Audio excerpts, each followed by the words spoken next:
윤태호 친자 아님?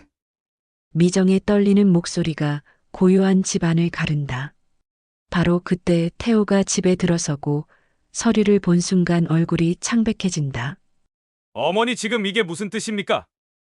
평생 믿어왔던 모든 것이 무너지는 순간이었다. 오늘 이야기를 시작하기 전에 무료 버튼인 구독과 좋아요 꼭 눌러주세요. 다음 이야기를 준비하는 큰 힘이 됩니다. 전라북도 깊숙한 산골 마을, 아침 안개가 서서히 걷히며 새로운 하루가 시작되고 있었습니다. 이곳에는 78세의 김옥분이 살고 있었어요. 옥분은 평생을 이 땅에서 보낸 억척스러운 농사꾼이었습니다. 키는 작았지만 굽지 않은 등과 단단한 어깨, 거친 손바닥과 주름진 손등에는 수십 년간 흙과 함께한 세월이 고스란히 새겨져 있었죠. 새벽 5시, 옥부는 어김없이 눈을 떴습니다. 몸이 기억하는 시간이었어요. 아이고, 또 하루네. 낡은 이불을 개키며 작은 한숨을 내쉬었습니다. 무릎이 시큰거렸지만 꾹 참고 일어났어요. 방문을 열자 서늘한 새벽 공기가 스며들었습니다. 마루 위엔 이슬이 맺혀 있었죠. 옥분의 작은 한옥집은 오래된 기와와 석가래가 세월의 무게를 견뎌내며 서 있었습니다.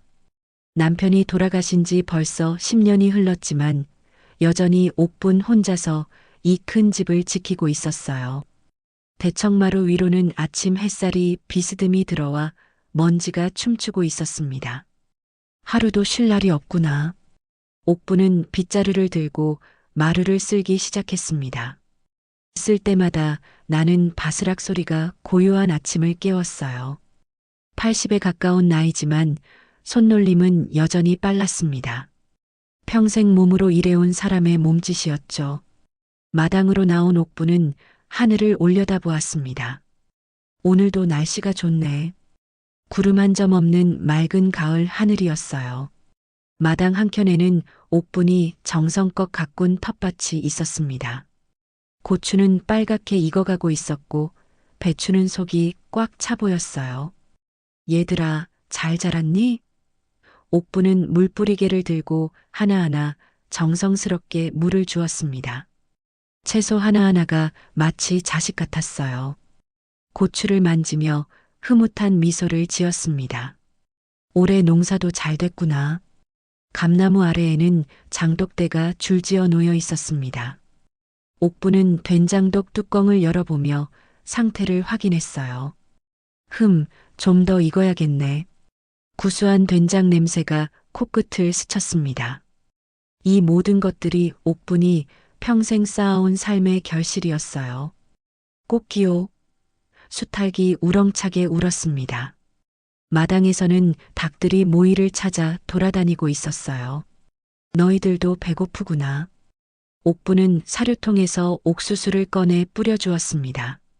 닭들이 우르르 몰려와 모이를 쪼아먹는 모습을 바라보며 웃었습니다.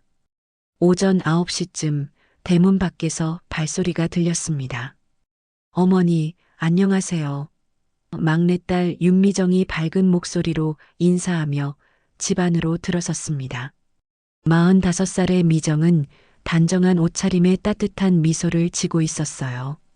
한 손에는 어머니가 좋아하는 약과가 든 봉지를, 다른 손에는 과일 바구니를 들고 있었습니다. 미정아, 또 왔구나. 바쁠 텐데 자꾸 와서 속상하네. 옥부는 앞치마를 털며 딸을 맞았습니다. 입으로는 미안하다고 했지만 얼굴에는 기쁨이 가득했어요. 딸이 오는 날이면 하루 종일 기분이 좋았거든요. 어머니, 그게 무슨 말씀이세요? 제가 어머니 보러 오는 게 당연한 거죠. 미정은 어머니의 어깨를 다정하게 주물러드리며 말했습니다. 요즘 몸은 어떠세요? 혹시 어디 아픈 데는 없으시죠? 미정은 결혼 후 전업주부로 살면서 남편과 고등학생 아들, 중학생 딸 뒷바라지에 바쁜 나날을 보내고 있었습니다. 하루 종일 집안일과 아이들 챙기기에 정신없었지만 그래도 일주일에 두세 번은 어머니를 찾아왔어요. 시장에서 장을 받아들이기도 하고 병원에 모시고 가기도 했습니다. 그냥 그렇지 뭐. 나이가 나이인데 뭐가 좋겠니? 옥부는 딸의 손을 잡으며 대답했어요. 혈압약은 잘 먹고 있는데 가끔 깜빡할 때가 있어. 미정은 걱정스러운 표정을 지었습니다. 어머니, 약은 꼭 챙겨 드셔야 해요. 제가 알람 맞춰드릴까요? 괜찮다, 괜찮아. 큰일도 아닌데. 옥부는 손을 흔들었지만 미정은 여전히 걱정스러워 했어요. 어머니, 차 한 잔 드릴게요. 미정은 부엌으로 가서 물을 끓였습니다. 옥분이 평소 즐겨 마시는 결명자차였어요. 부엌에서 물이 끓는 동안 미정은 주변을 둘러보았습니다. 낡은 가스레인지, 오래된 냉장고, 그리고 손때 묻은 식기들이 어머니의 소박한 삶을 보여주고 있었어요. 냉장고 문에는 손자, 손녀들의 사진이 자석으로 붙어 있었습니다. 두 모녀는 대청마루에 앉아 차를 마시며 이야기꽃을 피웠습니다. 가을 햇살이 따스하게 내리쬐고 있었어요. 아이들은 잘 지내니? 옥분이 손자, 손녀들을 궁금해하며 물었습니다. 네, 큰아이는 수능 준비하느라 밤늦게까지 공부하고 작은아이는 사춘기라 말이 좀 줄었어요. 미정이 웃으며 대답했습니다. 그래도 건강하게 잘 자라고 있어요. 어머니가 보고 싶어 한다고 하니까 추석 때 같이 온다고 하더라고요. 그래, 우리 손주들이? 옥분의 얼굴이 환해졌습니다. 오랜만에 보겠구나. 키도 많이 컸을 텐데. 손자, 손녀들 생각에 절로 미소가 지어졌어요. 특히 막내 손녀가 어린 시절 자신의 치마폭에 매달리던 모습이 떠올랐습니다. 오빠는 언제 오신다고 하셨어요? 미정이 조심스럽게 물었습니다. 장남 윤태호는 서울에서 대학 교수로 일하고 있었어요. 52살의 태호는 서울대학교 국문학과를 졸업한 후 줄곧 학계에 몸담고 있었습니다. 현재는 서울의 한 사립대학에서 교수로 재직하며 학문적 성취와 사회적 지위를 쌓아가고 있었죠. 옥분의 표정이 미묘하게 변했습니다. 다음 주 추석 때 온다고 하더구나. 오랜만에 가족이 모두 모이겠어. 목소리에는 복잡한 감정이 섞여 있었어요. 태호를 자랑스러워하면서도 어딘가 조심스러워하는 마음이 느껴졌습니다. 태호는 어려서부터 똑똑했지만 성격이 까다로웠습니다. 특히 성인이 된 후로는 권위적이고 냉정한 면이 강해졌어요. 시골 출신이라는 것을 부끄러워하는 듯한 태도를 보일 때가 있어서 옥부는 마음이 아팠습니다. 오빠가 오시면 정말 좋겠어요. 요즘 너무 바쁘다고 얼굴 보기도 힘들잖아요. 미정의 말에 옥부는 고개를 끄덕였습니다. 그래도 잘 되고 있으니 다행이지. 우리 태호가 교수까지 되다니 정말 꿈만 같아. 태호는 어려서부터 공부를 잘했습니다. 시골 아이였지만 서울대학교에 합격했을 때 온 마을이 축하해 주었어요. 옥부는 그때의 자랑스러움을 아직도 생생히 기억하고 있었습니다. 하지만 성공할수록 태호는 고향과 점점 멀어져 가는 것 같았어요. 오빠가 오시면 집 정리를 같이 하자고 해보세요. 미정이 주변을 둘러보며 말했습니다. 집 안 곳곳에는 세월의 흔적이 가득했어요. 거실 한편에 놓인 오래된 장롱은 옥분이 시집올 때부터 함께한 것이었습니다. 나무가 검게 변색되고 손잡이가 낡아 있었지만 여전히 튼튼하게 자리를 지키고 있었어요. 장롱 위에는 아이들의 옛 사진들이 액자에 담겨 놓여 있었습니다. 태호와 미정이 어렸을 때 찍은 가족 사진도 있었어요. 모두 환하게 웃고 있는 모습이었죠. 옥부는 그 사진들을 볼 때마다 가슴이 뭉클해졌습니다. 어머니, 정말 집 정리 좀 해야겠어요. 너무 많은 물건들이 쌓여 있잖아요. 미정이 진지하게 말했습니다. 정말로 곳곳에 오래된 물건들이 많았어요.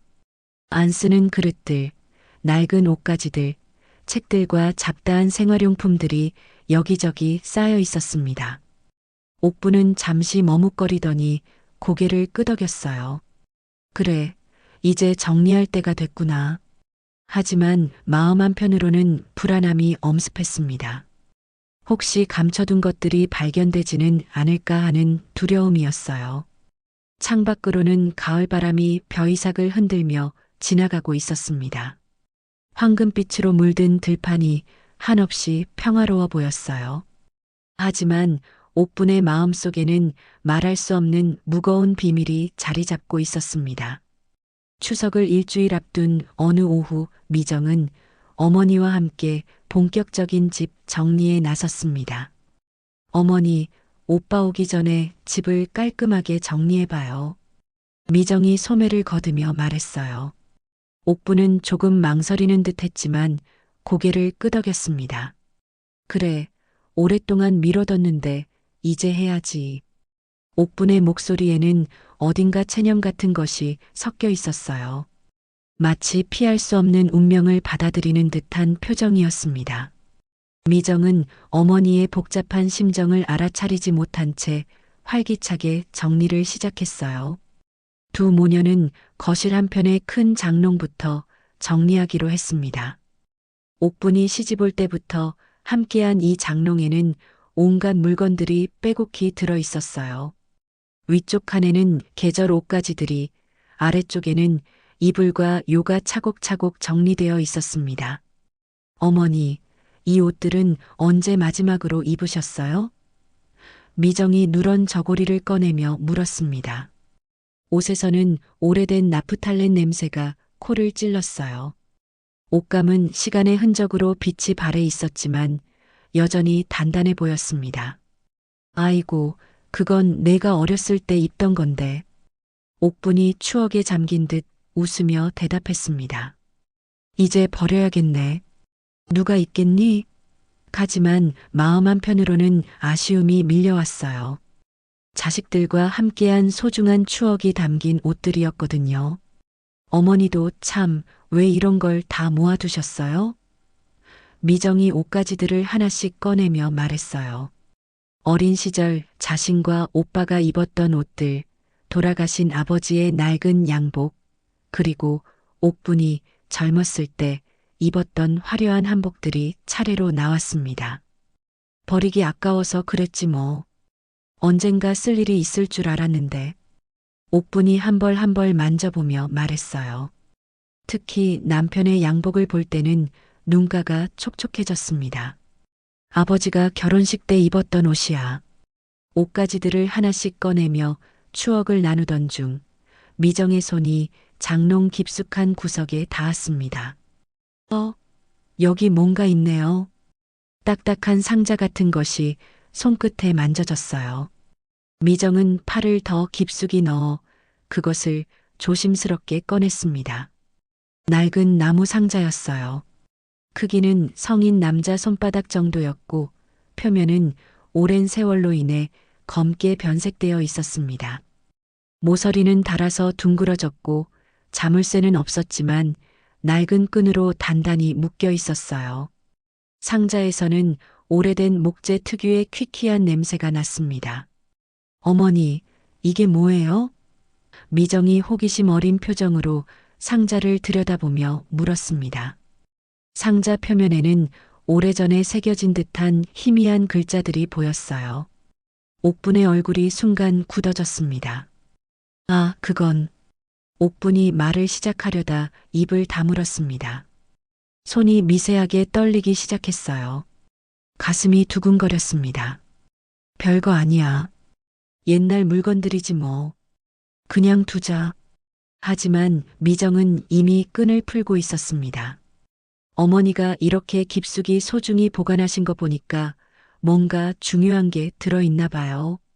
미정의 눈이 반짝이며 말했어요. 옥부는 다급하게 손을 뻗었지만 미정이 더 빨랐습니다. 미정아, 그냥 두렴. 정말 별거 아니야. 옥분의 목소리에 간절함이 섞여 있었어요. 하지만 이미 늦었습니다. 미정의 손가락이 끈을 풀고 있었거든요. 괜찮아요, 어머니. 뭐가 들어있는지 같이 봐요. 혹시 아버지 유품인가요? 미정이 환한 미소를 지으며 상자 뚜껑을 조심스럽게 열었습니다. 뚜껑을 여는 순간 오래된 종이 냄새가 코끝을 스쳤어요. 상자 안에는 여러 가지 서류들이 정갈하게 접혀서 들어 있었습니다. 오래된 편지들, 바랜 사진 몇 장, 그리고 공식적인 도장이 찍힌 공문서 한 장이 눈에 띄었어요. 모든 것들이 세월의 흔적을 고스란히 품고 있었습니다. 미정은 그 중에서 가장 두꺼운 서류를 집어들었습니다. 호적 등본이네요. 종이는 누렇게 바랬지만 글씨는 아직 또렷하게 보였어요. 공문서 특유의 딱딱한 문체로 적혀 있었습니다. 미정이 내용을 읽어 내려가기 시작했습니다. 윤태호, 생년월일, 출생지, 평범한 내용들이 차례로 나왔어요. 하지만 갑자기 미정의 목소리가 멈췄습니다. 눈이 한 부분에서 고정되어 있었어요. 윤태호, 친자 아님? 미정의 목소리가 떨렸습니다. 다시 한번 확인했지만 분명히 그렇게 적혀 있었어요. 빨간 도장까지 선명하게 찍혀 있었습니다. 미정은 믿을 수 없다는 표정으로 서류를 다시 들여다봤어요. 옥부는 순간 얼굴이 하얗게 질렸습니다. 서류를 보는 미정의 표정이 점점 굳어지는 것을 지켜보며 가슴이 철렁 내려앉았어요. 평생 숨겨왔던 비밀이 드러나는 순간이었습니다. 이제 돌이킬 수 없다는 것을 직감했어요. 어머니, 이게 무슨 뜻이에요? 미정의 음성이 가늘어졌습니다. 믿을 수 없다는 표정으로 어머니를 바라봤어요. 옥부는 입술이 파르르 떨리며 아무 말도 할 수 없었습니다. 목구멍이 막힌 듯 했어요. 미정아, 그걸 내놔. 옥분이 떨리는 손으로 서류를 빼앗으려 했습니다. 하지만 미정은 본능적으로 한 발 뒤로 물러서며 서류를 가슴팍에 꽉 안았어요. 어머니, 이게 정말이에요? 오빠가 친자가 아니라는 뜻이에요? 옥분의 눈에 눈물이 고였습니다. 미정아, 제발. 그냥 모른 척해라. 목소리가 간절했어요. 평생 숨겨왔던 비밀이 딸에게 발각된 상황이었습니다. 가슴이 터질 것만 같았어요. 미정은 서류를 다시 한번 자세히 들여다보았습니다. 분명히 오빠의 이름 옆에 친자 아님이라고 적혀 있었어요. 날짜도 명시되어 있었고 관인까지 찍혀 있었습니다. 공식적인 문서가 틀림없었어요. 이게 언제 작성된 거예요? 미정이 떨리는 목소리로 물었습니다. 날짜를 확인해 보니 태호가 어렸을 때였어요. 어머니, 대체 무슨 일이 있었던 거예요? 바로 그때 현관문이 열리는 소리가 들렸습니다. 어머니, 저 왔습니다. 윤태호의 목소리였어요. 예정보다 하루 일찍 내려온 것이었습니다. 정장 차림의 태호가 여행 가방을 끌고 거실로 들어왔어요. 아, 미정도 와 있네. 일찍 왔네. 태호가 여동생에게 가볍게 고개를 끄덕였습니다. 하지만 곧 두 사람의 심상치 않은 분위기를 눈치챘어요.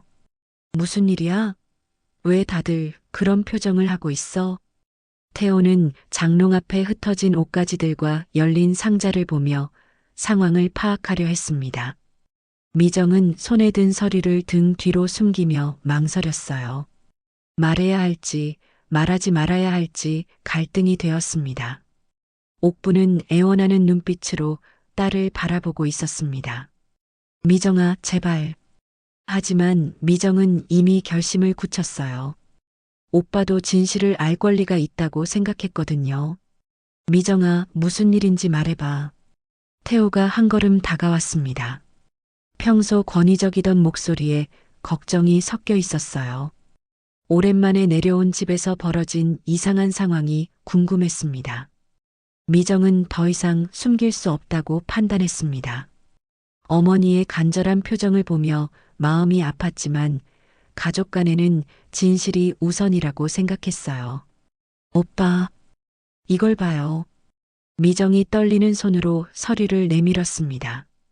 태호는 의아한 표정으로 서류를 받아들였어요. 호적 등본? 태호가 중얼거리며 내용을 읽기 시작했습니다. 처음에는 별것 아닌 듯 훑어보고 있었어요. 하지만 첫 번째 줄을 읽어내려가던 태호의 표정이 점점 굳어졌습니다. 자신의 이름을 확인하고 생년월일을 확인하고 그 다음 줄을 읽는 순간 얼굴이 창백해졌어요. 이게 뭔가요? 태호의 목소리가 낮아졌습니다. 서류를 다시 한번 자세히 읽어봤어요. 분명히 자신의 이름 옆에 친자 아님이라고 적혀 있었습니다. 손이 미세하게 떨리기 시작했어요. 머릿속이 하얘졌습니다. 어머니, 태호가 옥분을 바라봤습니다. 눈빛이 흔들리고 있었어요. 지금 이게 무슨 뜻입니까? 평생 자신을 낳아준 어머니라고 믿어왔는데 이 서류는 그 모든 것을 부정하고 있었습니다. 거실에는 무거운 침묵이 흘렸습니다. 평화롭던 일상이 순식간에 산산조각이 나버렸어요. 가족의 뿌리를 흔드는 엄청난 비밀이 드러난 순간이었습니다. 옥부는 더 이상 견딜 수 없다는 듯 서류를 빼앗았습니다. 그건 옛날 일이야. 말을 하면서도 눈물이 줄줄 흘러내렸어요. 손이 심하게 떨리고 있었습니다. 평생 감춰왔던 비밀이 드러나는 순간 온몸에 힘이 빠져나가는 것 같았어요. 옛날 일이라뇨? 태호의 목소리가 점점 커졌습니다. 제가 어머니 친자가 아니라는 게 옛날 일이라고요? 평생 쌓아온 정체성이 순식간에 무너져 내리는 느낌이었어요. 교수로서의 명예, 사회적 지위, 모든 것이 허상처럼 느껴졌습니다. 태호는 서류를 다시 보려고 했지만 옥분이 꽉 붙잡고 있었어요. 어머니, 제게 보여주세요. 제가 알 권리가 있지 않습니까? 목소리에 절망이 섞여 있었습니다. 지금까지 믿어왔던 모든 것이 거짓이었다는 충격이 태호를 휩쓸고 있었어요. 태호야, 진정해. 옥분이 떨리는 목소리로 말했습니다. 내가 내 아들인 건 변함없어. 그 종이가 뭐가 중요하니? 하지만 태호에게는 그 말이 전혀 위로가 되지 않았어요. 오히려 더 큰 혼란만 가중시켰습니다. 변함없다고요? 태호가 비웃듯 말했습니다. 제가 누구 아들인지도 모르면서 무슨 변함없다는 말씀입니까? 태호의 눈빛이 차갑게 변했어요. 평소 냉정한 성격이었지만 지금은 분노와 배신감이 뒤섞여 있었습니다.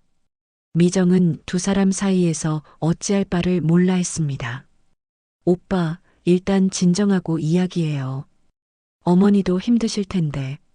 미정이 태호의 팔을 잡으려 했지만 태호는 거칠게 뿌리쳤어요. 진정하라고? 지금 이 상황에서 어떻게 진정하라는 거야? 태호가 미정을 향해 소리쳤습니다.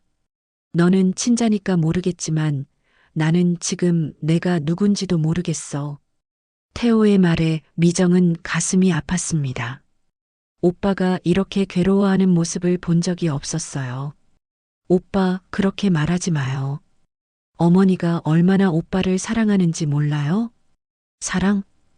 태호가 쓴웃음을 지었습니다. 나를 속이면서 사랑했다는 거야? 평생 거짓말로 키운 게 사랑이라고? 태호의 목소리에는 깊은 상처가 담겨 있었어요. 어린 시절부터 어머니에 대한 사랑과 존경이 컸던 만큼 배신감도 그만큼 컸습니다. 옥부는 주저앉듯 방바닥에 앉았습니다. 태호야, 엄마가 잘못했다. 하지만 너를 사랑하는 마음만큼은 진짜야. 목소리가 간절했어요. 내가 내 뱃속에서 나온 건 아니지만 내가 키운 건 분명해. 그럼 제 친부모는 누구입니까? 태호가 차갑게 물었습니다. 제가 어디서 온 아이입니까? 왜 저를 키우게 된 겁니까? 질문이 쏟아져 나왔어요. 태호는 자신의 정체성에 대한 모든 것을 알고 싶었습니다. 옥부는 고개를 돌린 채 대답하지 않았어요. 더 이상 말할 수 없다는 듯 입을 굳게 다물었습니다. 태호는 어머니의 침묵이 더욱 답답했어요. 왜 말씀 안 하세요? 제가 알 권리도 없다는 겁니까? 지금은 말할 수 없어. 옥분이 힘겹게 말했습니다. 나중에 다 말해줄게. 하지만 태호에게는 그 말이 또 다른 거짓말로 들렸어요. 나중에라뇨? 또 언제까지 저를 속이실 겁니까? 태호의 분노가 폭발했습니다. 평생 모르고 살라는 겁니까? 제가 교수가 되고 사회적 지위를 쌓는 동안에도 계속 숨기실 작정이었어요? 태호는 거실을 서성이기 시작했습니다. 머릿속이 복잡했어요. 지금까지의 인생이 모두 거짓된 기반 위에 세워진 것 같았습니다. 내가 누구인지도 모르면서 어떻게 살아왔을까? 오빠, 제발 이해해줘요. 미정이 애원하듯 말했습니다. 어머니가 오빠를 얼마나 아끼고 사랑했는지 몰라요? 친자든 아니든 상관없잖아요. 미정의 말에 태호는 더욱 화가 났어요.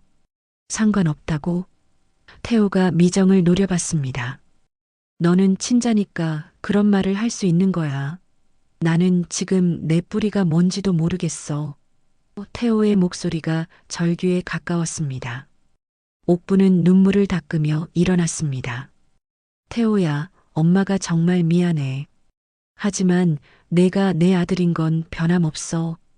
피보다 진한 게 정이야. 옥분이 태호에게 다가가려 했지만 태호는 뒤로 물러섰어요. 정이라고요? 지금까지 저를 속여온 게 정입니까? 태호의 눈에도 눈물이 맺혔습니다. 저는 지금 제가 누군지도 모르겠어요. 제 친부모가 누군지, 왜 버려졌는지 아무것도 모르겠다고요. 태호는 주먹으로 벽을 쳤습니다. 교수라는 직업도 지금까지 쌓아온 명예도 모든 게 가짜 같아요. 내가 누구 아들인지도 모르는데 무슨 의미가 있겠어요? 손등에서 피가 났지만 태호는 신경 쓰지 않았어요. 오빠, 미정이 놀라며 태호의 손을 잡으려 했습니다. 하지만 태호는 미정의 손을 거칠게 뿌리쳤어요. 건드리지 마. 너는 진짜 딸이니까 상관없겠지만 나는 달라. 미정은 오빠의 말에 상처받았습니다. 오빠, 저한테 왜 그래요? 저도 오빠가 고통스러운 걸 알아요. 하지만 가족은 가족이잖아요. 미정의 목소리도 떨리고 있었어요. 가족? 태호가 비웃었습니다. 무슨 가족? 나는 이 집 사람이 아니야. 내 친부모가 따로 있다는데 무슨 가족이라는 거야? 태호의 말은 옥분과 미정에게 깊은 상처를 남겼습니다. 옥분은 더 이상 참을 수 없어 서류를 바닥에 던져버렸습니다. 그래, 내 말이 맞아. 넌 내 친아들이 아니야. 옥분도 감정이 폭발했어요. 하지만 널 키운 건 나야. 밤새 아파할 때 간병한 것도 나고 대학 등록금 마련하려고 고생한 것도 나야. 태호는 어머니의 말에 더욱 분노했습니다. 그럼 왜 처음부터 말하지 않으셨어요? 왜 평생 속이셨어요? 태호가 소리치며 현관으로 향했어요. 저는 더 이상 여기 있을 수 없어요. 태호야, 어디 가니? 옥분이 급하게 따라갔지만 태호는 이미 신발을 신고 있었어요. 태호야, 밖은 춥다. 이야기 더 하자. 할 말 없어요. 태호가 문손잡이를 잡으며 말했습니다. 저는 지금 머리를 정리해야겠어요. 제가 누구인지, 어디서 온 사람인지 알아내야 한다고요. 미정이 뛰어와서 태호의 팔을 붙잡았습니다. 오빠, 제발 가지 마요. 이야기로 풀어요. 하지만 태호는 미정의 손을 뿌리치며 문을 열었어요. 미정아, 너는 이해 못해. 너는 진짜 딸이니까. 태호가 마지막으로 남긴 말이었습니다. 태호는 그대로 집을 뛰쳐나갔어요. 문이 쾅 하고 닫혔습니다. 거실에는 옥분과 미정만 남았습니다. 옥분은 주저앉아 흐느꼈고 미정은 어찌할 바를 몰라 했어요. 평온했던 가족의 일상은 완전히 무너져 버렸습니다. 숨겨진 진실이 드러나면서 가족 간의 균열이 시작된 것이었어요. 태호가 집을 떠난 지 사흘이 지났습니다. 옥부는 밤잠을 이루지 못하며 창가에서 대문만 바라보고 있었어요. 태호야, 제발 돌아와라. 눈물이 마를 날이 없었습니다. 평생 키운 아들이 이렇게 떠나버릴 줄은 꿈에도 생각하지 못했어요. 밥도 목에 넘어가지 않았습니다. 미정이 가져다 준 죽도 한 숟가락 떠서는 다시 내려놓기를 반복했어요. 어머니, 이러시면 몸이 망가져요. 미정이 걱정스럽게 말했지만 옥부는 대답조차 하지 않았습니다. 내가 잘못했구나. 진작 말했어야 했는데. 옥분이 떨리는 목소리로 중얼거렸어요. 겁이 나서 숨겨왔는데 이렇게 될 줄 알았다면. 후회의 눈물이 볼을 타고 흘러내렸습니다. 미정은 매일 어머니를 찾아와 위로했지만 소용없었어요. 어머니, 오빠 연락 안 되세요? 휴대폰도 꺼져 있었습니다. 어디서 뭘 하고 있는지, 혹시 무슨 일이라도 당한 건 아닐까요? 한편 태호는 인근 허름한 모텔에서 며칠을 보내며 진실을 찾기 위해 골몰하고 있었어요. 벽지가 벗겨진 좁은 방에서 천장만 바라보며 생각에 잠겼습니다. 내가 대체 누구일까? 어머니가 말하지 않으면 내가 직접 알아내겠어. 거울 앞에 서서 자신의 얼굴을 유심히 들여다봤습니다. 내가 어머니를 닮았을까? 아니면 모르는 친부모를 닮았을까? 지금까지는 생각해 본 적 없던 의문들이 머릿속을 맴돌았어요. 자신의 존재 자체가 의심스러워졌습니다. 넷째 날 아침, 태호는 결심을 굳히고 마을 이장을 찾아갔습니다. 이장은 태호를 어린 시절부터 지켜봐온 마을의 어른이었어요. 이장님, 제 출생에 대해 아시는 게 있으면 말씀해 주세요. 태호의 수척해진 모습을 본 이장이 놀랐습니다. 태호야, 무슨 일이니? 얼굴이 말이 아닌데? 태호는 지난 며칠간의 일을 자세히 설명했어요. 호적 등본에서 친자가 아니라는 걸 발견했어요. 제발 진실을 알려주세요. 이장은 난처한 표정을 지었습니다. 오래전부터 알고 있던 마을의 비밀이었거든요. 태호야, 그런 걸 왜 묻니? 괜히 옛날 일 들춰내면. 하지만 태호의 절박한 모습에 마음이 약해졌어요. 제발 말씀해 주세요. 저는 제가 누구인지 알 권리가 있어요. 태호가 무릎까지 꿇으며 간청했습니다. 이장은 잠시 망설이더니 주변을 둘러보며 목소리를 낮췄습니다. 사실은 내가 어렸을 때부터 마을에 소문이 있었어. 이장이 조심스럽게 말했습니다. 박정수라는 사람이 있었어. 그때 이 마을에서 꽤 큰 지주였는데 땅도 많이 가지고 있었고 권력도 있었지. 태호의 심장이 빠르게 뛰기 시작했습니다. 박정수? 그 사람이 제 친아버지라는 뜻인가요? 처음 들어보는 이름이었지만 왠지 운명적으로 느껴졌어요. 그런 소문이었어. 너와 관련이 있다는 이야기가 돌았지. 이장이 고개를 끄덕였습니다. 하지만 그 사람은 벌써 10년 전에 돌아가셨어. 다만 아들 하나가 있지. 박영민이라고 읍내에서 건설회사를 하고 있어. 태호의 눈이 번뜩였습니다. 자신에게 이복 형제가 있을 수도 있다는 뜻이었거든요. 그 사람을 만날 수 있을까요? 어디 있는지 가르쳐 주세요. 이장은 걱정스러운 표정을 지었어요. 태호야, 괜히 그런 데 개입하지 마라. 그 집안 사람들이 좋아하지 않을 거야. 하지만 태호는 포기할 수 없었습니다. 읍내에 영민건설이라는 회사가 있어. 거기 사장이 박영민이야. 이장이 결국 주소를 알려주면서도 당부했어요. 하지만 조심해라. 함부로 찾아가면 안 돼. 태호는 곧바로 그곳으로 향했습니다. 진실을 알고 싶은 마음이 모든 두려움을 압도했어요. 박영민의 회사는 읍내에서 가장 큰 건물 중 하나였습니다. 5층짜리 현대식 건물에 영민건설이라는 금색 간판이 위압적으로 걸려 있었어요. 사장님을 만나고 싶습니다. 태호가 접수 직원에게 말했습니다. 박정수님과 관련된 중요한 일이에요. 박정수라는 이름을 듣자 직원의 표정이 미묘하게 변했습니다. 1시간을 기다린 끝에 드디어 박영민이 나타났습니다. 50대 중반의 건장한 체격에 값비싼 정장을 입은 박영민은 위압적인 인상이었어요. 얼굴에는 오만함과 경계심이 섞여 있었습니다. 누구시죠? 무슨 일로 저를 찾으셨습니까? 박영민이 차가운 목소리로 물었습니다. 태호는 긴장한 채로 입을 열었어요. 저는 윤태호라고 합니다. 대학에서 교수를 하고 있습니다.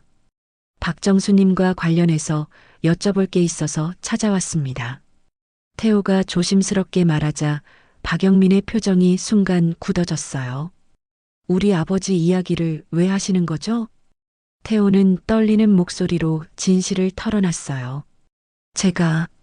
제가 박정수님의 아들일 가능성이 있어서요. 호적 등본에 친자가 아니라고 나와 있고 마을 사람들도 그런 이야기를 하더라고요.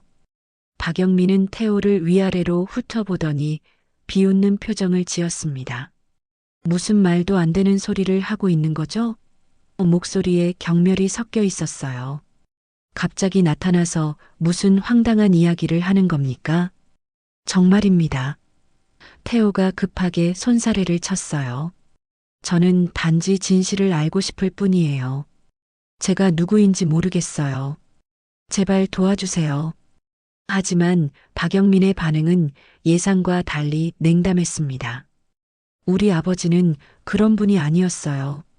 박영민이 목소리를 높였습니다. 주먹을 쥔 채로 일어서며 소리쳤어요. 함부로 추측하지 마세요. 우리 가문의 먹칠하는 행동은 용납할 수 없어요. 박영민은 태호를 한 번 더 훑어보더니 경멸하는 듯한 표정을 지었습니다. 진실이라고요? 그가 잠시 멈췄다가 더욱 차갑게 말했어요. 설령 그런 일이 있었다고 해도 그건 불륜의 결과일 뿐이에요. 불륜의 결과? 태호가 충격에 휩싸였습니다. 머릿속이 하얘졌어요. 마치 벼락을 맞은 듯한 기분이었습니다. 박영민은 더욱 냉정하게 말을 이어갔어요. 당신 같은 사람이 우리 집안과 무슨 상관이 있겠어요? 박영민의 목소리에는 혐오가 가득했습니다. 더 이상 이런 일로 찾아오지 마세요. 보안, 이 사람 내보내세요. 박영민이 직원을 불렀습니다. 다시는 우리 회사에 발을 들여놓지 못하게 하고요. 태호는 비틀거리며 회사를 나왔습니다. 불륜의 산물. 그래서 어머니가 말하지 못한 건가? 머릿속이 복잡했어요. 지금까지 쌓아온 자신의 정체성이 모두 무너져 내리는 것 같았습니다. 길가에 주저앉아 머리를 감쌌어요. 내가 존경받는 교수가 아니라 불륜의 산물이라면 내 인생은 무엇이었단 말인가? 자존심이 산산조각 났습니다. 학문적 성취도, 사회적 지위도 모든 게 무의미하게 느껴졌어요. 그날 저녁 태호는 분노에 찬 모습으로 집에 돌아왔습니다. 어머니, 이제 다 알았어요. 목소리는 차갑고 날카로웠습니다. 옥부는 아들이 돌아온 것에 안도했지만 표정을 보고는 가슴이 철렁했어요. 박정수의 아들을 만나고 왔어요. 태호가 냉정하게 말했습니다. 옥분의 얼굴이 하얗게 질렸어요. 태호야, 그런데 왜 갔니? 괜한 일에 휘말리면 안 돼. 제가 불륜의 산물인지 확인하려고요. 태호의 목소리가 거세졌습니다. 이제 모든 게 명확해졌어요. 왜 어머니가 평생 숨겨왔는지 알겠어요. 저는 부끄러운 존재였던 거죠. 옥부는 주저앉으며 흐느꼈습니다. 태호야, 그게 아니야. 엄마가 설명해 줄게. 하지만 태호는 어머니의 말을 듣고 싶지 않았어요. 분노가 폭발하고 있었습니다. 설명이요? 지금까지 평생 거짓말하신 분이 무슨 설명을 하시겠어요? 태호가 소리쳤습니다. 저는 불륜의 산물이고 어머니는 그걸 숨기려고 평생 거짓말을 한 거 아닙니까? 미정이 급히 달려와 상황을 파악했습니다. 오빠, 제발 진정해요. 하지만 태호는 거칠게 뿌리쳤어요. 사랑? 나를 속이면서 사랑했다는 거야? 평생 거짓말로 키운 게 사랑이라고? 당신이 날 속여서 내 인생을 망쳤어. 태호가 주먹으로 벽을 쳤습니다. 손등에서 피가 났지만 아랑곳하지 않았어요. 내가 누구인지도 모르는 채로 어떻게 살아왔을까요? 옥부는 바닥에 엎드려 울고 있었고 미정은 오빠와 어머니 사이에서 어쩔 줄 몰라 했어요. 평온했던 가족의 일상은 완전히 파괴되어 버렸습니다. 태호와 어머니의 격렬한 다툼은 밤늦도록 계속됐습니다. 당신이 날 속여서 내 인생을 망쳤어. 태호의 목소리가 집 밖까지 울려 퍼졌어요. 창문을 닫아도 소리가 새어나갔습니다. 이웃집에서도 불이 켜지며 사람들이 무슨 일인지 궁금해했어요. 미정은 두 사람 사이에서 어쩔 줄 몰라 했어요. 오빠, 제발 목소리 좀 낮춰요. 이웃들이 다 들어요. 하지만 태호는 이미 이성을 잃은 상태였습니다. 들으면 어때? 어차피 다 거짓말이었는데. 제발 그만해. 미정이 울먹이며 소리쳤습니다. 오빠, 어머니가 그동안 어떤 삶을 살았는지 알아요? 오빠 위에 얼마나 고생하셨는데. 미정의 목소리도 점점 커졌어요. 평소 조용하던 미정이 이렇게 소리치는 것은 처음이었습니다. 옥부는 바닥에 주저앉아 흐느끼고 있었습니다. 태호야, 엄마가 잘못했어. 하지만 널 사랑하는 마음만큼은 진짜야. 떨리는 목소리로 간절히 호소했지만 태호는 들으려 하지 않았어요. 귀를 막고 고개를 저었습니다. 다음 날 아침 마을 전체가 술렁이기 시작했습니다. 어젯밤의 소동을 들은 이웃들이 수군거리고 있었어요. 우물가에서 빨래를 하던 아줌마들이 모여서 이야기하고 있었습니다. 옥분 씨 집에서 밤새 무슨 일이었을까? 한 아줌마가 목소리를 낮춰 말했습니다. 태호가 화내는 소리가 여기까지 들렸는데 뭔가 큰일이 났나 봐. 다른 아줌마가 고개를 끄덕이며 맞장구 쳤어요. 이장댁 앞에서 동네 아줌마들이 더 많이 모여 이야기하고 있었습니다. 이장님이 태호한테 뭔가 말해줬다던데? 박정수 이야기 말이야? 소문은 순식간에 퍼져나갔어요. 마을에서는 비밀이란 게 없었거든요. 옥분 씨 큰아들, 자기 친아들이 아니라잖아. 한 아줌마가 주변을 둘러보며 속삭였습니다.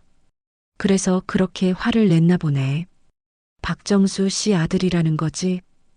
다른 아줌마가 놀란 표정으로 물었어요. 그런 비밀이 있었구나.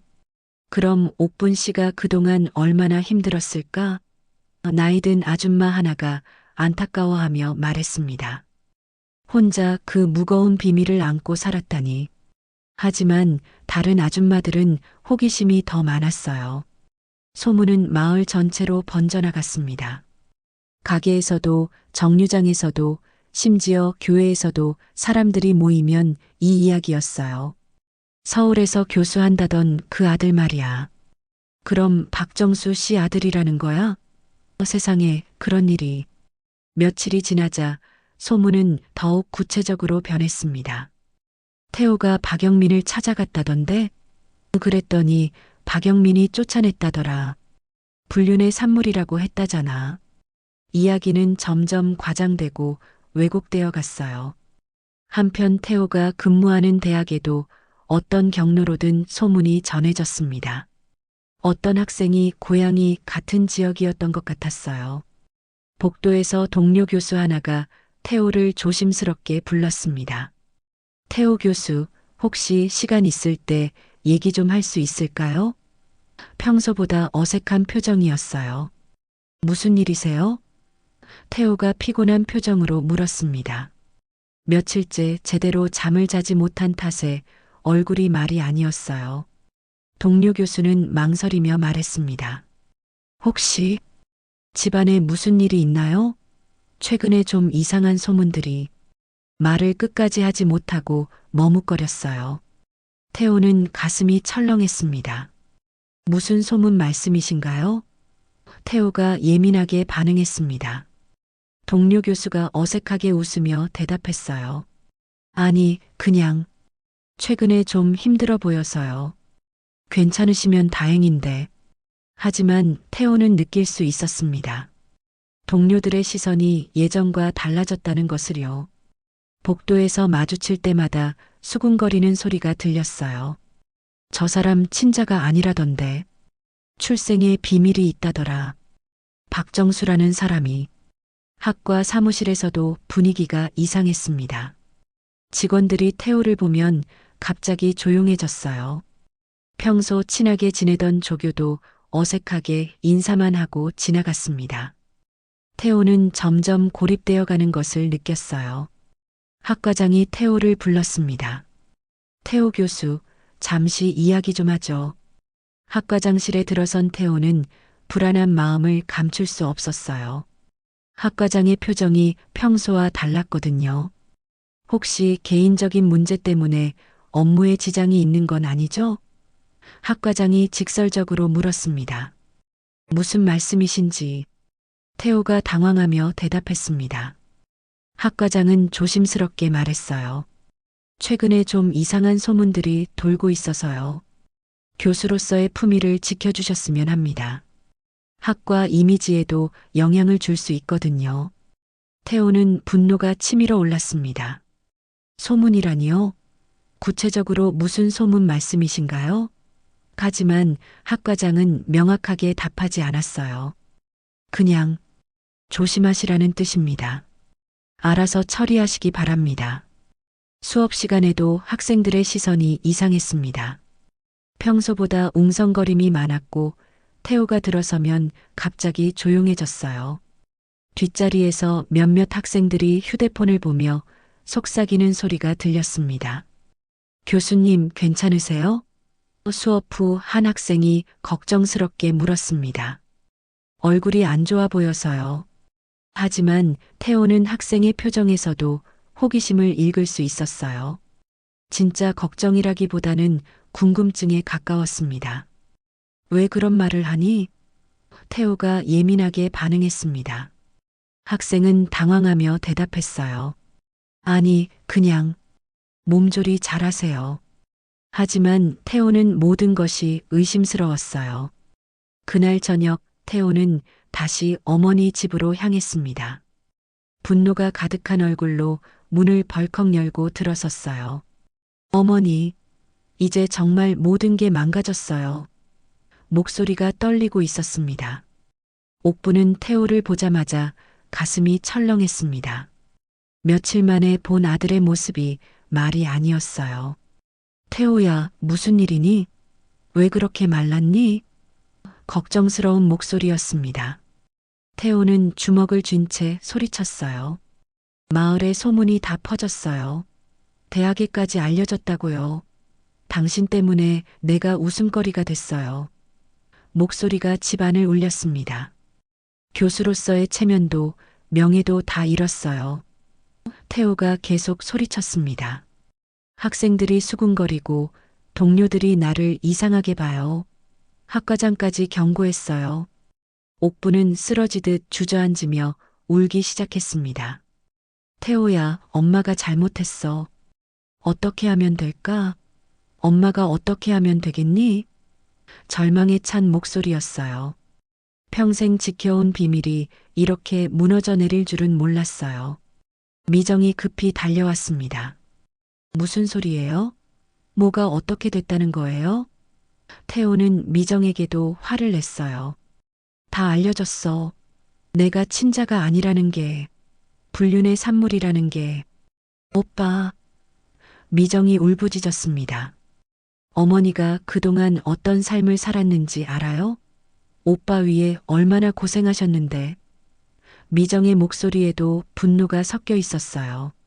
오빠가 어머니를 이렇게 괴롭히는 모습을 더 이상 볼 수 없었습니다. 어머니는 오빠를 위해 모든 걸 감당하셨어요. 미정이 계속 소리쳤습니다. 혼자서 농사 짓고 오빠 학비 벌고 세상의 손가락질 견뎌내면서 오빠를 키우셨다고요. 그런데 왜 이렇게 대해요? 하지만 태호는 들으려 하지 않았습니다. 그런 감동적인 이야기는 집어치워. 태호가 소리쳤어요. 결국 나는 거짓말 속에서 살아온 거야. 내 인생 자체가 가짜였어. 옥부는 바닥에서 일어나지도 못한 채 흐느끼고 있었습니다. 태호야, 엄마를 용서해다오. 간신히 내뱉은 말이었어요. 목소리가 거의 들리지 않을 정도로 작았습니다. 용서요? 평생 속이고 살았는데 용서하라고요? 태호가 비웃었습니다. 이제 내가 어디 가서 얼굴을 들고 살겠어요? 모든 사람이 나를 손가락질할 텐데. 절망에 찬 외침이었어요. 그날 밤 집안에는 절망적인 침묵만이 흘렸습니다. 태호는 방 안에서 물건들을 집어던지며 분노를 표출했고 옥부는 마루에서 밤새 울고 있었어요. 미정은 두 사람 사이에서 어찌할 바를 모르며 눈물만 흘렸습니다. 그날 밤 이후 옥부는 완전히 무너져 버렸습니다. 며칠째 아무것도 먹지 않고 잠도 제대로 자지 않은 채 마루에만 누워 있었어요. 눈은 천장을 바라보고 있었지만 초점이 없었습니다. 어머니, 일어나세요. 죽 좀 드세요. 미정이 간절히 부탁했지만 옥부는 고개를 돌렸습니다. 죽고 싶어. 이렇게 사느니 죽는 게 낫겠어. 옥분이 힘없는 목소리로 중얼거렸어요. 평생 억척같이 살아온 옥분이 이렇게 말하는 걸 미정은 처음 들었습니다. 어머니, 그런 말씀 마세요. 오빠도 나중에는 이해하실 거예요. 태호가 날 용서할 리 없어. 옥분이 눈물을 흘리며 말했습니다. 내가 그 아이 인생을 망쳐놨어. 평생 거짓말로 키웠으니까. 옥분의 목소리는 자책과 절망으로 가득했어요. 마을 사람들의 수군거림도 계속됐습니다. 장 보러 나간 미정은 사람들의 시선을 피할 수 없었어요. 저기 옥분 씨 딸이다. 그 집 큰아들이 친자가 아니라던데? 박정수 씨 아들이라더라. 속삭임이 미정의 귀에 들렸습니다. 미정은 어머니를 위해 약을 사러 약국에 갔습니다. 약사 아저씨가 걱정스럽게 물었어요. 댁 어머니 많이 편찮으시다면서요? 요즘 마을에 소문이 돌던데. 미정은 고개를 숙이고 약만 받았습니다. 사흘째 되는 날 아침, 옥부는 일어나지 못했습니다. 열이 펄펄 끓고 있었어요. 어머니, 미정이 급히 이마에 손을 대보니 뜨거웠습니다. 스트레스와 절망, 그리고 며칠간 제대로 먹지 못한 탓이었어요. 얼굴은 창백했고 입술은 바짝 말라 있었습니다. 미정은 급히 119에 신고했습니다. 빨리 와주세요. 어머니가 쓰러지셨어요. 전화를 받는 동안에도 옥분의 손을 놓지 않았어요. 어머니, 정신 차리세요. 저 혼자 두지 마세요. 구급차가 도착할 때까지 미정은 옥분의 손을 꼭 잡고 있었어요. 어머니, 정신 차리세요. 제발, 오빠한테 하실 말씀이 많으시잖아요. 하지만 옥부는 의식을 잃은 상태였습니다. 병원으로 이송된 옥부는 탈수와 극도의 스트레스로 인한 쇼크 상태였습니다. 의사가 미정에게 심각한 표정으로 말했어요. 환자분이 상당한 정신적 충격을 받으신 것 같습니다. 혈압도 불안정하고요. 당분간 안정을 취해야 해요. 미정은 태호에게 급히 전화를 걸었습니다. 오빠, 어머니가 쓰러지셨어요. 지금 병원에 계세요. 목소리가 떨리고 있었어요. 하지만 태호는 차가운 목소리로 대답했어요. 그게 나와 무슨 상관이야? 어차피 남남이잖아. 오빠. 미정이 울부짖었습니다. 어머니가 죽을 수도 있어요. 의사가 위험하다고 했어요. 제발 와주세요. 하지만 전화는 끊어졌습니다. 미정은 혼자서 어머니를 간병해야 했어요. 병실에서 옥부는 의식을 잃은 채 누워 있었습니다. 산소 마스크를 끼고 있는 모습이 너무 초라해 보였어요. 미정은 옥분의 손을 잡고 눈물을 흘렸어요. 어머니, 일어나세요. 오빠한테 할 말이 있으시잖아요. 진실을 말씀해 주세요. 그날 저녁 미정은 어머니의 갈아입을 옷을 가져오기 위해 집에 들렀습니다. 옥분의 방에서 옷을 찾던 중 베개 밑에서 낡은 편지 봉투를 발견했어요. 이게 뭐지? 미정이 조심스럽게 열어봤습니다. 편지는 옥분이 직접 쓴 것이었어요. 태호에게 보내려다 못 보낸 편지 같았습니다. 날짜를 보니 일주일 전에 쓴 것이었어요. 미정은 떨리는 손으로 편지를 읽기 시작했어요. 태호야, 어머니가 너에게 할 말이 있다. 편지는 이렇게 시작됐습니다. 널 낳아준 건 다른 여자지만 널 키운 건 나다. 하지만 그게 전부가 아니야. 내 아버지가 불쌍한 아이를 맡아달라 했을 때 나는 주저하지 않았다. 편지는 계속 이어졌습니다. 하지만 그건 동정심 때문이 아니었어. 너를 처음 안았을 때부터 알았다. 이 아이는 내 아들이라고. 피가 섞이지 않았어도 내 마음속에서는 진짜 아들이었어. 아니, 미정이보다 더 사랑했다고 해도 거짓말이 아니야. 미정의 눈에서 눈물이 흘러내렸습니다. 어머니가 이런 마음이셨구나. 편지에는 어머니의 진심이 고스란히 담겨 있었어요. 내가 아플 때마다 내 마음도 아팠고, 내가 웃을 때마다 나도 행복했다. 내가 첫걸음을 뗄 때, 첫 말을 할 때, 학교에 입학할 때, 모든 순간이 내게는 기적이었어. 서울대에 합격했을 때, 나는 세상에서 가장 자랑스러운 어머니였다. 편지를 읽으며 미정은 계속 울었습니다. 마을 사람들에게 자랑하고 다녔지. 우리 태호가 해서 교수가 되었을 때도 마찬가지였어. 내가 내 자랑이었고 내 삶의 전부였다.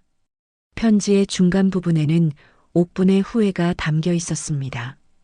하지만 내가 겁쟁이라서 진실을 말하지 못했다.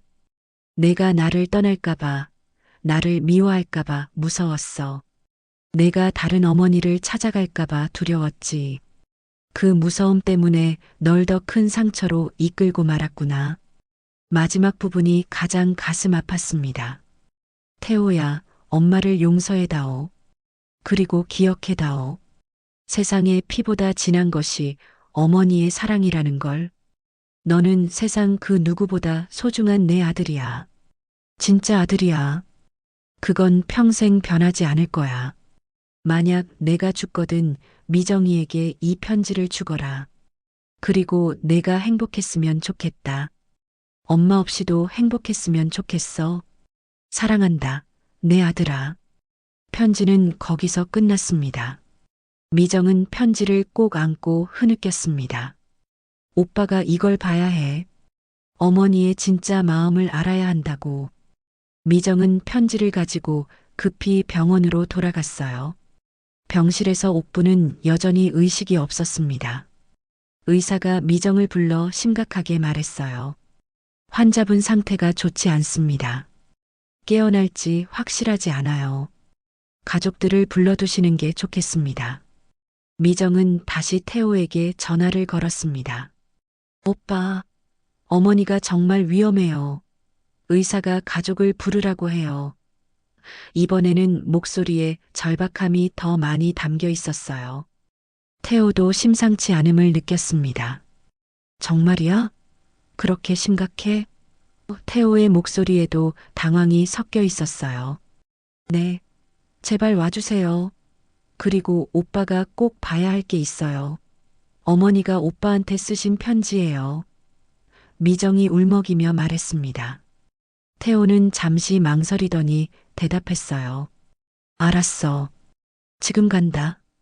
목소리에서 뭔가 변화가 느껴졌어요. 완전한 무관심은 아니었습니다. 1시간 후 태호가 병원에 도착했습니다. 수척해진 얼굴로 병실에 들어선 태호는 침대에 누인 옥분을 보며 충격을 받았어요. 어머니가 며칠 사이에 옥분은 완전히 늙어 보였습니다. 산소 마스크를 낀 모습이 너무 약해 보였어요. 오빠, 이걸 봐요. 미정이 편지를 내밀었습니다. 어머니가 오빠한테 쓰신 편지예요. 베개 밑에 숨겨두셨더라고요. 일주일 전에 쓰셨어요. 태호는 망설이며 편지를 받아들였어요. 편지를 읽기 시작한 태호의 표정이 점점 변했습니다. 처음에는 무표정했지만 점차 놀라움으로 그리고 마지막에는 눈물로 변해갔어요. 이게 태호의 목소리가 떨렸습니다. 널 미정이보다 더 사랑했다. 이 문장을 읽을 때 태호의 손이 심하게 떨렸어요. 어린 시절의 기억들이 떠올랐습니다. 밤새 열을 내릴 때 곁에서 간병해준 어머니, 학비를 마련하려고 새벽 일터에 나간 어머니의 모습들이요. 어머니가 태호의 눈에서 눈물이 흘러내렸습니다. 정말로 나를 지금까지의 분노와 원망이 조금씩 녹아내리기 시작했어요. 어머니의 진심을 느낄 수 있었거든요. 그때 침대에서 작은 신음소리가 났습니다. 옥분이 천천히 눈을 뜨고 있었어요. 어머니. 미정이 급히 다가갔습니다. 옥분의 흐릿한 시선이 태호에게 머물렀어요. 태호야. 옥분이 간신히 말했습니다. 목소리가 거의 들리지 않을 정도로 작았어요. 태호는 편지를 손에 쥔 채 어머니를 바라봤습니다. 복잡한 감정이 얼굴에 드러났어요. 태호야. 옥분이 산소 마스크 너머로 간신히 말했습니다. 목소리가 거의 들리지 않을 정도로 작았어요. 태호는 편지를 손에 쥔 채 어머니를 바라봤습니다. 복잡한 감정이 얼굴에 드러났어요. 어머니. 태호가 떨리는 목소리로 말했습니다. 며칠 전까지만 해도 분노로 가득했던 마음이 이제는 혼란스러웠어요. 편지에 담긴 어머니의 진심을 읽고 나니 모든 것이 달라 보였거든요. 의사가 들어와서 옥분의 상태를 확인했습니다. 환자분이 깨어나셨네요. 다행입니다. 하지만 아직 안정을 취해야 해요. 의사가 나간 후 병실에는 3사람만 남았습니다. 미정이 조심스럽게 말했어요. 오빠, 어머니가 깨어나셨으니 이야기해 보세요. 서로 할 말이 많으실 텐데. 하지만 태호는 여전히 망설이고 있었습니다. 어떻게 시작해야 할지 모르겠었어요. 옥분이 산소 마스크를 벗으려 했습니다. 어머니, 안 돼요. 그거 끼고 계세요. 미정이 급히 말렸지만 옥분은 고집을 부렸어요. 태호랑 이야기해야 해. 간신히 내뱉은 말이었습니다. 태호는 의자를 끌어당겨 침대 옆에 앉았습니다. 어머니와 이렇게 가까이 앉은 것이 언제였는지 기억나지 않았어요. 어머니, 편지 읽었어요. 태호가 조심스럽게 입을 열었습니다. 옥분의 눈에서 눈물이 흘러내렸습니다. 태호야, 엄마가 미안해. 목소리가 갈라져 있었어요. 진작 말했어야 했는데 겁이 나서 못했어. 왜 진작 말씀 안 하셨어요? 태호가 물었습니다. 이번에는 분노가 아니라 진정한 궁금함이었어요. 저도 알 권리가 있었잖아요. 왜 평생 숨기셨어요? 옥분은 잠시 숨을 고르고 나서 대답했습니다. 내가 내 자식인 것만은 변함없으니까. 혹여 세상이 널 손가락질할까 두려웠어. 진심이 담긴 목소리였어요. 그럼 제 친어머니는 누구예요? 태호가 조심스럽게 물었습니다. 이제는 진실을 알고 싶었어요. 분노보다는 진정한 호기심에서 나온 질문이었습니다. 옥분은 깊은 한숨을 쉬었습니다. 박정수 씨네 집에서 일하던 아가씨였어. 이름은 순례라고 했지. 말하기 힘들어하면서도 계속 이어갔어요. 가난한 집 딸이었는데 박정수 씨가 그런 일이 있었던 거야. 그럼 저는 정말 태호가 말을 잇지 못했습니다. 옥분이 고개를 끄덕였어요. 불륜의 결과가 맞아. 하지만 그게 내 잘못은 아니야. 넌 아무 죄가 없어. 그 여자, 제 친어머니는 어떻게 됐어요? 태호가 물었습니다. 옥분의 표정이 더욱 어두워졌어요.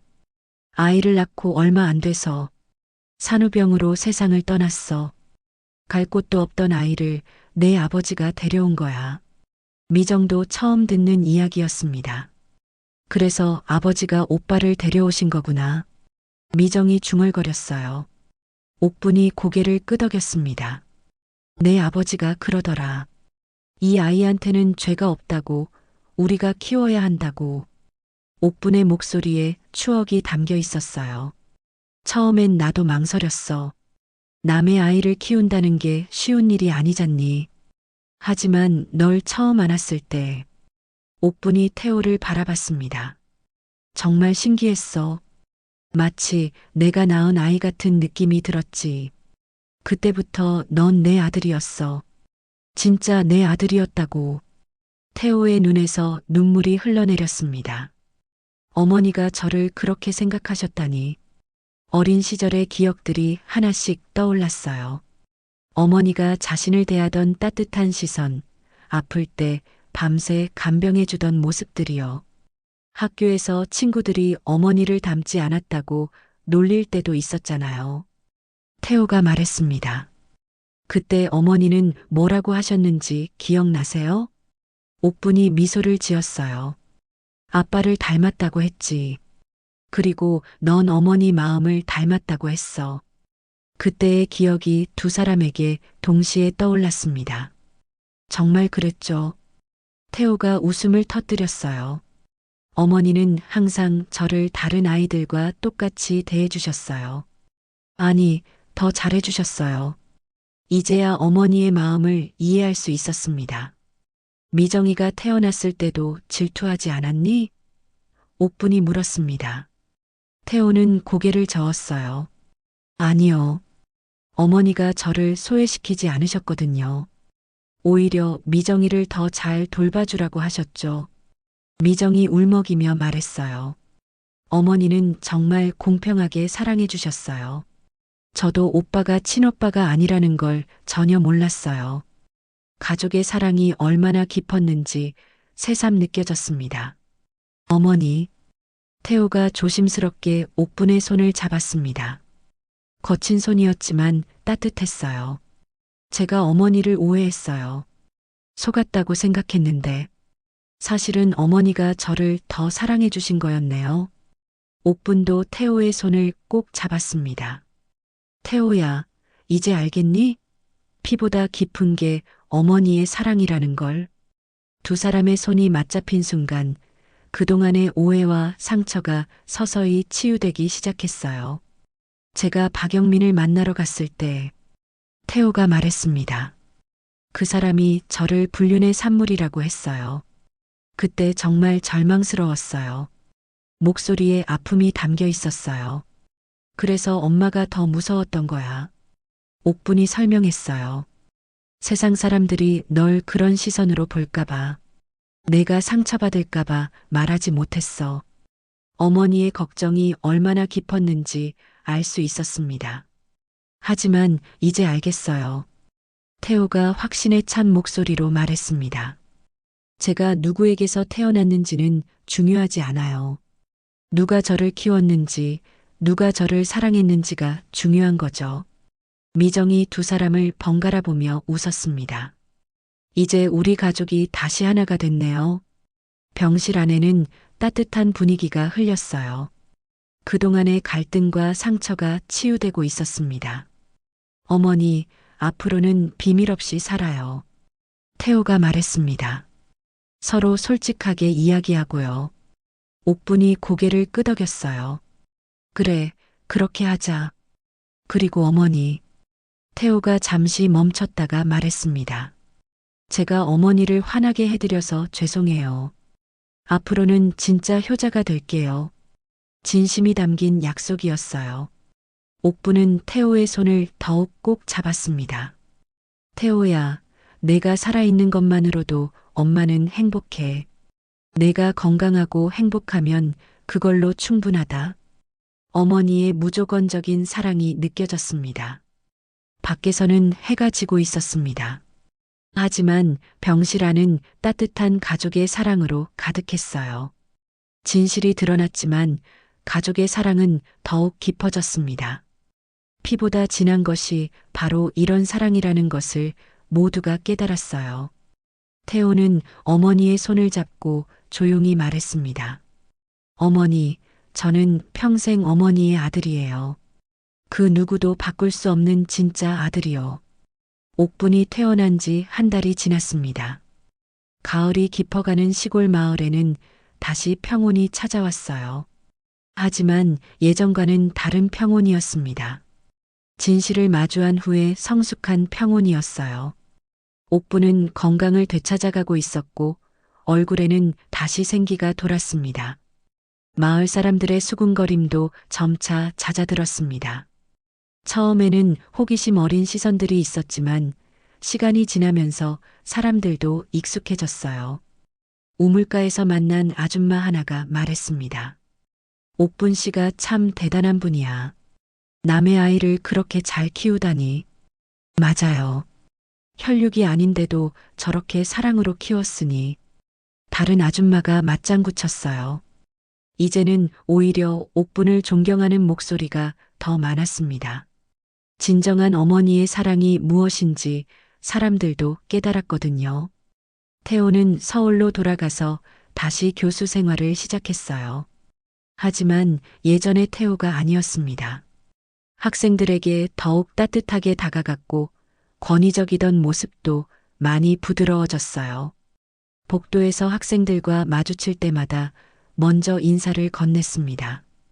교수님이 요즘 많이 달라지셨네요.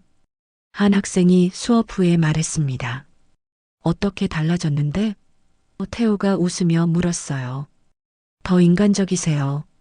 전보다 훨씬 친근하고 우리 이야기도 잘 들어주시고요. 학생의 말에 태호는 미소를 지었습니다. 가족의 진정한 의미를 깨달은 후 모든 것이 달라졌거든요. 사람은 경험을 통해 성장하는 거야. 너희들도 앞으로 많은 것을 배우게 될 거다. 태호의 말에는 따뜻함이 담겨 있었어요. 강의 시간에도 변화가 있었습니다. 문학 작품을 설명할 때마다 가족의 사랑에 대한 이야기가 자연스럽게 나왔어요. 진정한 사랑은 피의 관계가 아니라 마음의 관계에서 나오는 것입니다. 태호의 말에 학생들이 집중해서 들었어요. 교수님 경험담인가요? 한 학생이 궁금해하며 물었습니다. 태호는 잠시 망설이다가 대답했어요. 그렇다고 할 수 있지. 가족이란 함께 시간을 보내고 서로를 아끼며 만들어가는 관계야. 동료 교수들도 태호의 변화를 느꼈습니다. 교수 회의에서도 예전처럼 날카롭지 않고 포용력 있는 모습을 보였어요. 요즘 참 밝아 보이네. 무슨 좋은 일 있어? 학과장이 물었어요. 태호는 잠시 망설이다가 솔직하게 대답했습니다. 가족의 소중함을 새삼 깨달았어요. 당연하다고 생각했던 것들이 얼마나 귀한 건지 알게 됐거든요. 학과장은 고개를 끄덕이며 미소를 지었습니다. 미정은 예전보다 더 자주 어머니를 찾아왔습니다. 이제는 단순한 안부 차원이 아니라 진정한 대화를 나누기 위해서였어요. 어머니와 함께하는 시간이 얼마나 소중한지 깨달았거든요. 어머니, 오빠가 요즘 정말 달라졌어요. 미정이 기쁘게 말했습니다. 차를 마시며 어머니와 도란도란 이야기를 나누는 시간이 행복했어요. 그래, 어떻게 달라졌는데? 옥분이 궁금해하며 물었어요. 전화할 때마다 어머니 안부부터 물어봐요. 그리고 목소리도 훨씬 따뜻해졌고요. 예전에는 의무적으로 하는 것 같았는데 이제는 정말 걱정해서 전화하는 게 느껴져요. 미정의 말에 옥부는 흐뭇한 미소를 지었습니다.